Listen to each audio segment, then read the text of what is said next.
Sob relatoria de Flávio Bolsonaro, que defende a extinção dos terrenos de marinha, a CCJ vai votar nesta quarta-feira na PEC para privatizar as praias brasileiras, colocando em risco a preservação ambiental e o acesso público. Usando dinheiro público, o governo Bolsonaro pagou viagens emergenciais para engenheiro indiciado por tentativa de golpe apontar irregularidades nas urnas em 2022. Travada desde agosto, Flávio Dino libera emendas parlamentares com regras mais rígidas de transparências e rastreabilidade, além de teto para Congresso aumentar gastos, impedindo a mamata dos parlamentares. Nunes Marques ignora a gravidade de fake news levantada por Tarcísio sobre Boulos no segundo turno das eleições e rejeita a notícia-crime. Defesa já está preparando novo processo para não deixar o governador impune. Antes de ver essas e outras notícias, se inscreva no canal da Mídia Ninja. Ative o sininho para ficar por dentro das principais notícias da política brasileira. O Senado retomou a votação da PEC que propõe privatizar as praias. De autoria do ex-deputado Arnaldo Jordi, ela já foi aprovada pela Câmara dos Deputados em 2022. No Senado, a proposta relatada por Flávio Bolsonaro prevê transferir os terrenos de marinha para estados, municípios e ocupantes privados. Hoje, essas áreas pertencem à União e qualquer pessoa pode ter acesso. Com a mudança, o proprietário passaria a ser o único dono, podendo transformar em um espaço particular. A proposta de privatização enfrenta forte oposição de especialistas e organizações ambientais, já que ela pode trazer riscos à biodiversidade e afetar pescadores que dependem do acesso livre às praias. O governo de Jair Bolsonaro pagou quase R$8 mil em viagens com dinheiro público para o engenheiro Carlos Rocha. Ele foi contratado pelo Partido Liberal para questionar a confiabilidade das urnas eletrônicas, visando manter Bolsonaro na presidência. O ex-ministro da Ciência e Tecnologia, Marcos Pontes, foi quem indicou Carlos a pedido de Valdemar Costa Neto. Em 2022, o PL contratou o Instituto Voto Legal, presidido por Rocha, para fiscalizar todas as fases da votação. O engenheiro enviou um relatório de auditoria de conformidade do PL ao TSE, no qual apontou um quadro de riscos elevados de quebra de segurança nos sistemas eleitorais. Para a PF, Rocha elaborou o documento mesmo sabendo que não havia irregularidade nas urnas. Por isso, ele foi indiciado com mais 36 pessoas, incluindo Bolsonaro, por tentativa de golpe de Estado, abolição violenta do Estado Democrático de Direito e organização criminosa. O ministro Nunes Marques, do TSE, rejeitou a notícia-crime de Guilherme Boulos contra o governador Tarcísio de Freitas e o prefeito Ricardo Nunes, após eles espalharem fake news no segundo turno das eleições em São Paulo. Sem provas e na tentativa de prejudicar a candidatura de Boulos, Tarcísio afirmou ter informações que o PCC orientou votos ao pessoalista. Boulos denunciou o abuso de poder político e o uso indevido dos meios de comunicação, considerando que as declarações de Tarcísio e Nunes, além de falsas, foram perigosas para a democracia. À CNN, a defesa de Boulos afirmou que irá recorrer da sentença e que já esperava que o ministro não entrasse no mérito da ocorrência ou não de ato ilícito por parte do governador, mas garantiu que um novo processo está sendo preparado para o STJ. O senador Eduardo Braga, também relator da proposta de regulamentação da reforma tributária do consumo, vai se reunir nesta terça-feira com o ministro Fernando Haddad para apresentar o relatório final. Eles também decidirão uma data para votação do texto na CCJ e no plenário do Senado. O presidente do Senado, Rodrigo Pacheco, reafirmou o compromisso da Casa votar na regulamentação ainda neste ano e declarou que o projeto é prioridade, assim como o pacote sobre corte de gastos federais. Haddad esclareceu que a reforma não visa nem aumentar, nem diminuir a arrecadação. O objetivo é buscar eficiência e justiça tributária. Flávio Dino decidiu liberar o retorno do pagamento das emendas parlamentares, mas com ressalvas. O ministro do STF ressaltou que os repasses deverão obedecer a regras de transparência e rastreabilidade, tanto da origem quanto o recurso, e caberá ao Executivo analisar se a emenda respeita os critérios do STF antes de liberar. Além disso, as emendas também deverão seguir os critérios estabelecidos pelo arcabouço fiscal. As despesas com qualquer tipo de emenda parlamentar não poderão ultrapassar o crescimento das despesas discricionárias do Poder Executivo, nem exceder os limites impostos pelo arcabouço fiscal do governo federal. As regras incluem as emendas individuais de transferência especial ou emendas PIX, na qual cada parlamentar tem uma cota anual para essas indicações que chegam sem assinatura e sem destino definido. Também estão reestabelecidas as emendas individuais, com indicação do uso definido, e as emendas de bancadas estaduais, onde deputados e senadores de cada estado decidem em conjunto para onde enviar o dinheiro. Fique agora com o corte de uma fala do deputado Pastor Henrique durante plenária no início de novembro, onde expôs de modo resoluto a farra das emendas parlamentares que motivou as medidas restritivas do Supremo Tribunal Federal.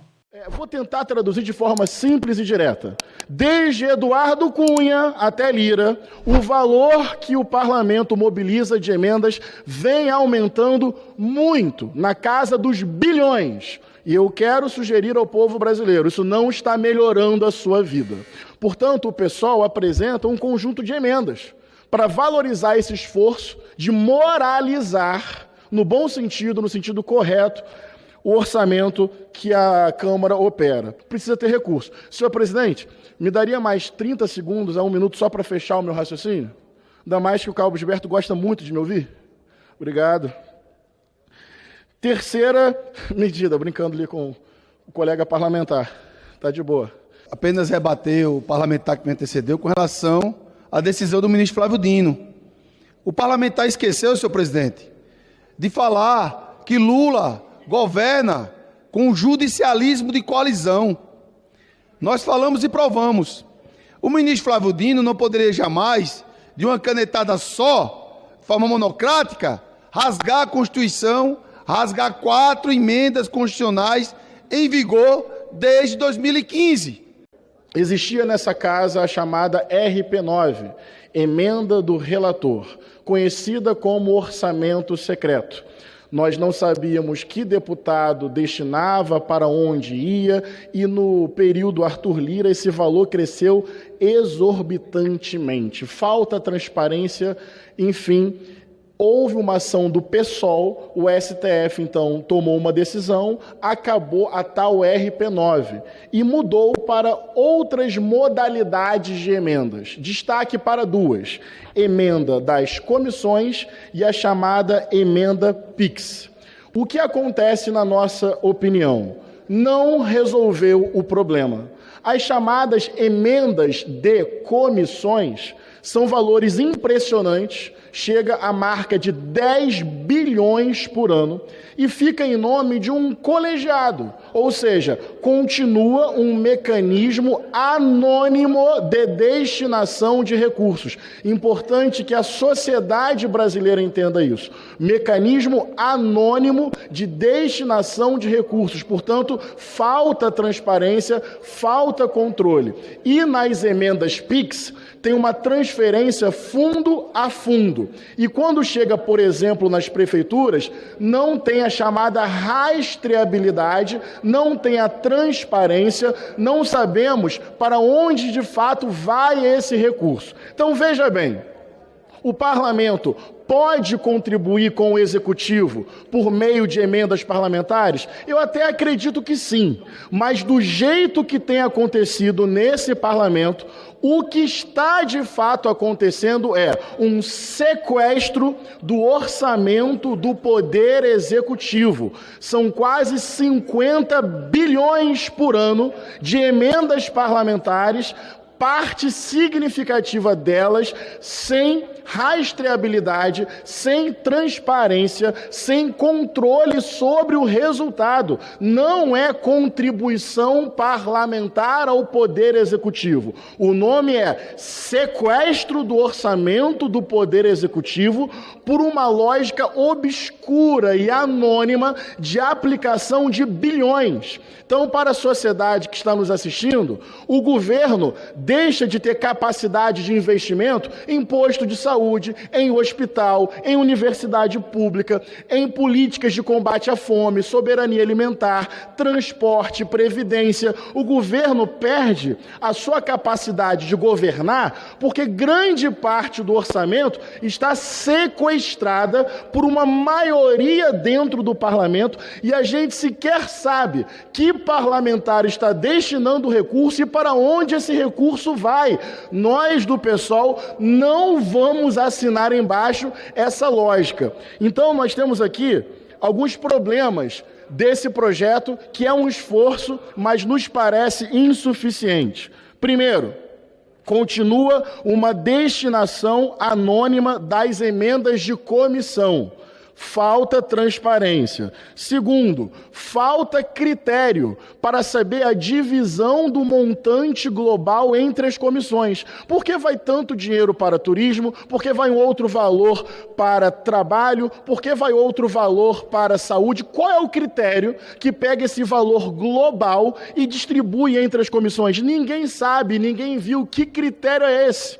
Então, esse projeto não avança nisso. Além disso, o valor, gente, é muito elevado. Eu insisto. O que o governo federal tem para investimento, que a gente chama de gastos ou investimentos discricionários, é o valor de 200 bilhões por ano. Isso é o governo federal. Sabe quanto o parlamento brasileiro mobiliza de recursos? 50 bilhões. Quase um quarto, comparando com o orçamento do governo federal. Esse valor é injustificável. Está tirando recursos do governo e impossibilitando ou dificultando o governo de fazer investimentos mais estratégicos, panorâmicos em políticas públicas que possam melhorar a vida do nosso povo. Então não é um debate só técnico, é dinheiro que deixa de chegar em política pública lá para o posto de saúde, lá para o hospital público, lá para garantir uma creche em tempo integral ou ampliar a universidade para a nossa juventude. Essas foram as notícias do canal da Mídia Ninja.